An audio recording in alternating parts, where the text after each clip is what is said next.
Yeah, I'll react to that, sure.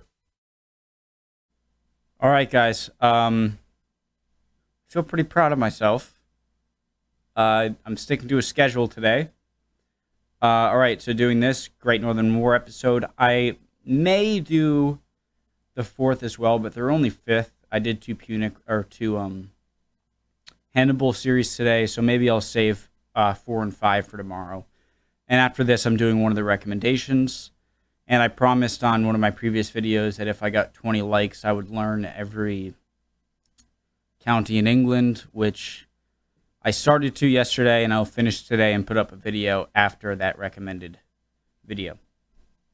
Let's do it. I don't know why Charles didn't kill Augustus, was that his name? Polish-Lithuanian king, since he keeps kind of skeeving different plans and things, but Sweden doing a very good job. Let's see what happens next. The original link, top of the description below. Discord right below that. If you're new, my name is Connor. I like to learn about history through YouTube recommendations. Join the Discord. Love to have you. Creates that water bubbler,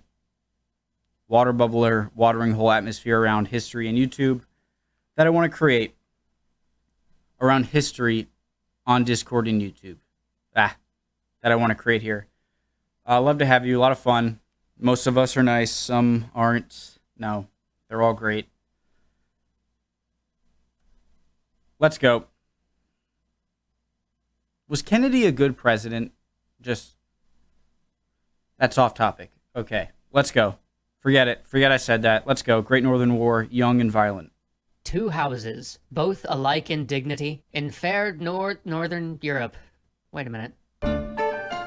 Sorry. Two houses, both alike in dignity, in fair northern Europe. Wait a minute.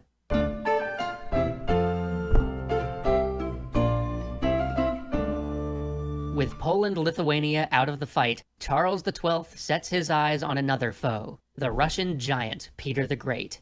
While Charles had run roughshod over Poland, Peter had taken advantage of the moment to once again assail the Baltic provinces. He was stopped short of his ultimate goal, but Peter's efforts there were not without over Poland. Peter had taken advantage of the moment to once again assail the Baltic provinces. He was stopped short of his ultimate goal, but Peter's efforts there were not without gain. His armies carved a path all the way to the Swedish fortress of Nyenskans, which he tore down to build an even greater fortress, the Peter and Paul Fortress, which would serve as the cornerstone for his most ambitious project of all, St. Petersburg. He would erect a new city here, one grander and more modern than anything Russia had ever seen. This would be his gateway to the West, his port that tied Russia into the economic life of Europe. It would be his new capital, on which he would spare no expense. Sorry, but doesn't St. Petersburg freeze over in the winter? The port?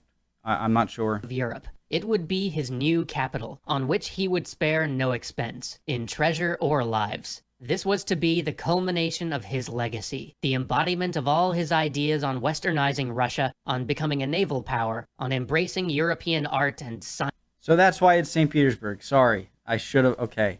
On westernizing Russia, on becoming a naval power, on embracing European art and science and culture. But for that to be the case, Russia would have to succeed in holding on to these gains, something that Charles XII could not abide.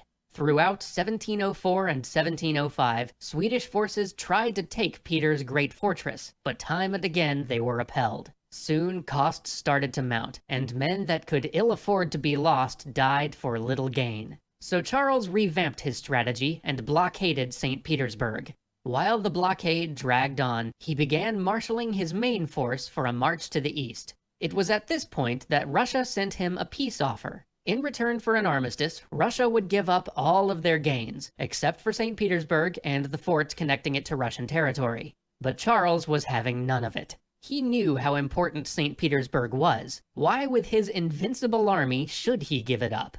So Charles marched east, braving horrible weather and dangerous crossings to move with his traditional lightning speed. As he pressed forward, Peter fell back and back. Each defensive line Peter's commanders had planned to entrench was taken before their men could even unpack their spades. But even this march could not make up for the time Charles had lost trying to make Poland support his puppet king. In the years that had Time Charles had their men could even unpack their spades. But even this march could not make up for the time Charles had lost trying to make Poland support his puppet king. In the years that had followed his initial victories over the Russians and the Polish-Lithuanian forces, Russia had not only seized and fortified what would become St. Petersburg, but reinforced it, and kept reinforcing it.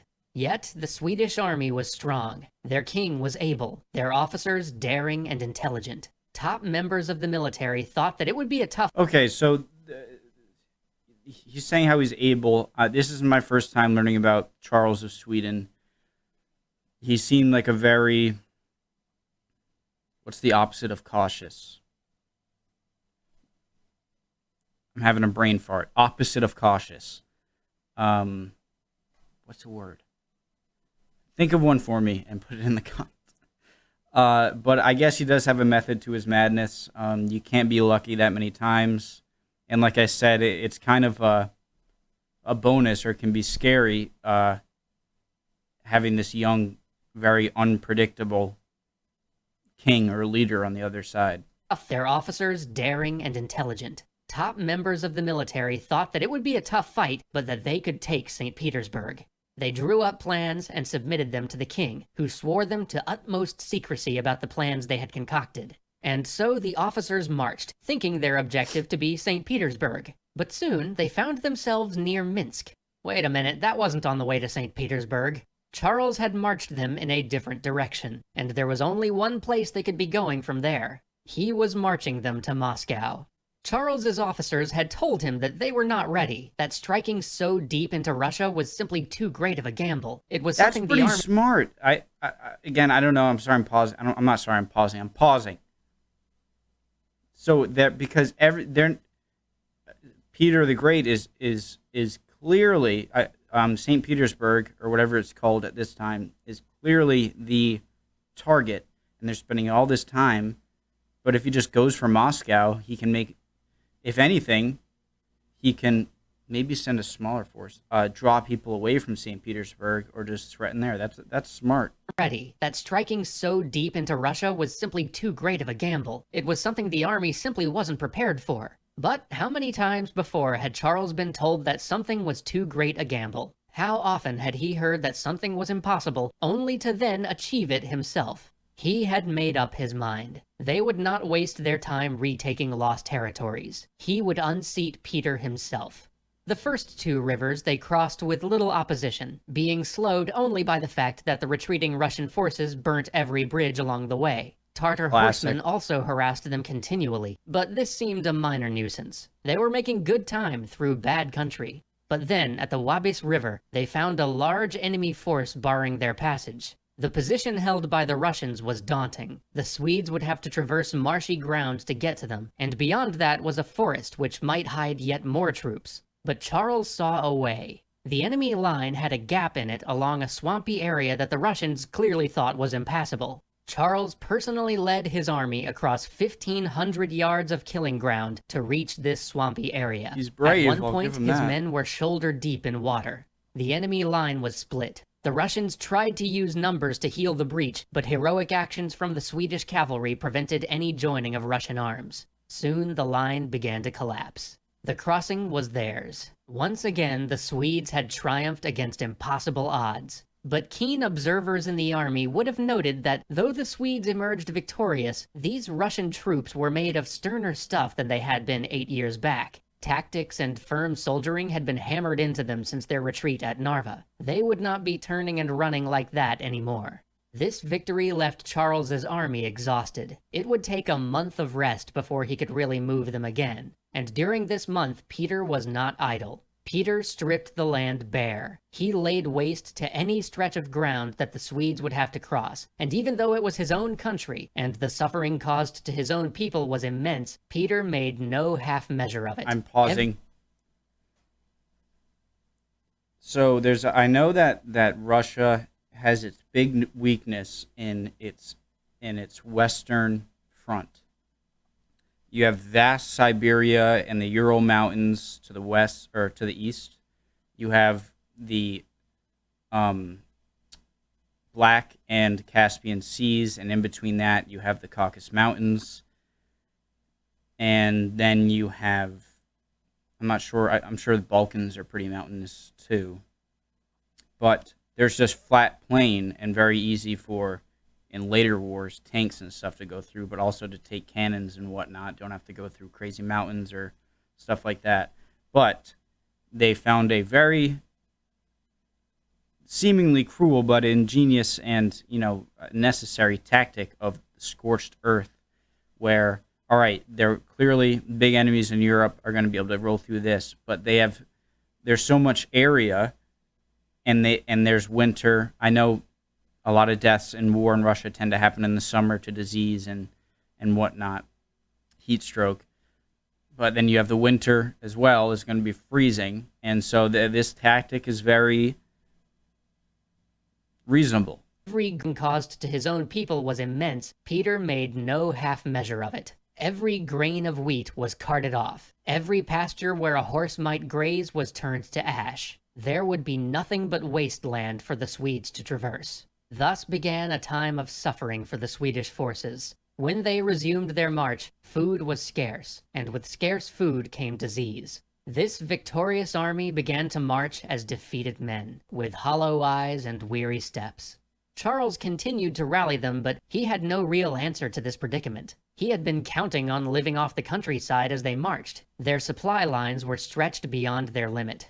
Many asked him to turn home, but he believed in Swedish arms. He believed that if he could just force Peter into one decisive battle, they might yet win this war. But Peter demurred. He would not give Charles the battle he wanted. And so the Swedes marched across fields of ash, seeing always in the distance villages alight, candles in remembrance to Peter's uncompromising policy of starvation. In frustration, Charles turned to his officers and asked their advice. They recommended that the army fall back to the Dnieper. Hey, okay, respect Rose for Charles. He's willing to hear advice from others. To his officers and asked their advice. They recommended that the army fall back to the Dnieper and meet up with a relief force laden with supplies. But this would be tantamount to giving up the campaign, so Charles asked for other options. Reluctantly, it was suggested that the Ukraine had not been as thoroughly plundered. It might be possible to gather supplies there and enlist the aid of friendly Cossacks. But such a move would cut the army off from any real ability to communicate with Swedish territory, or get resupply from the Empire.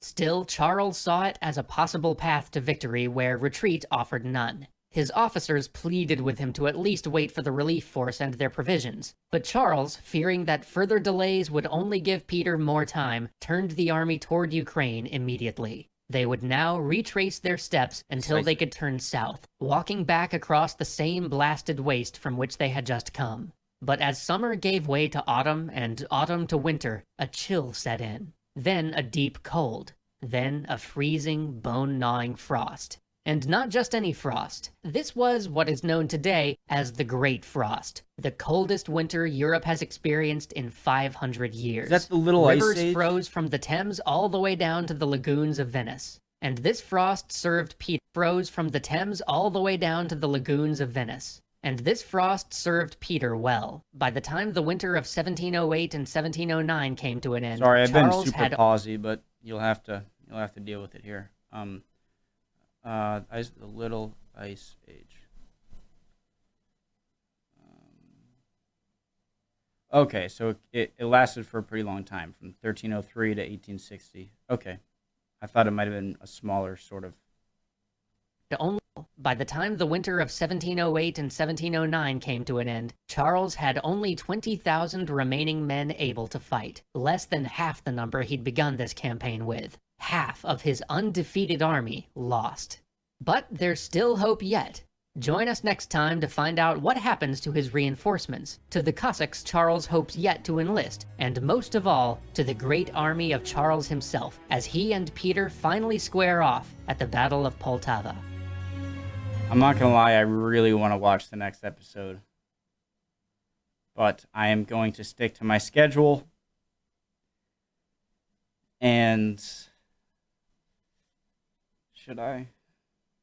Maybe I'll do it after, but I am going to stick to the schedule, and I'll do the Siege of Austria next, of Vienna. All right? See you guys next time. Sorry about a lot of pausing. See ya.